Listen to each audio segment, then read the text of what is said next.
Pendant ce temps, 6 de leurs aînés étudiants en droit étaient en compétition dans le cadre du concours international dénommé Génie en herbe OHADA. 3 finalistes iront représenter le Gabon en Côte d'Ivoire en septembre prochain. Les temps forts avec Daniel Bouka et Justine Jana. À cette suggestion, 15 minutes à chacun pour convaincre les membres du jury des cours d'appel. Munis de leur toge, debout devant l'assistance, ces 6 candidats repartis en 2 équipes, 3 pour la défense et 3 pour la demande, tentent par des raisonnements conséquents de convaincre le parquet. J'ai jugé sur la prise de parole, sur l'éloquence, parce que c'est pas un exercice facile pour des jeunes de jeunes étudiants comme eux. Mais il y avait d'autres critères à prendre en compte, comme la prestance, comme la maîtrise du sujet, comme la technicité.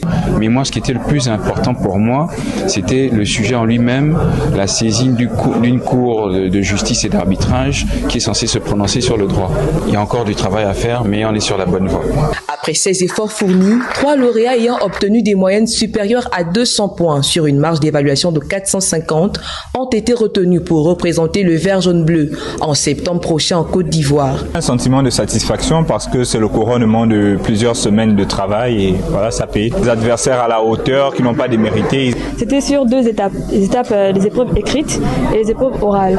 Les épreuves écrites, il y avait 3 QCM, dont 2 QCM sur les actes uniformes OHADA et une épreuve sur l'intégration africaine. Nous avons assisté à une plaidoirie devant une audience devant la Cour commune de justice et d'arbitrage.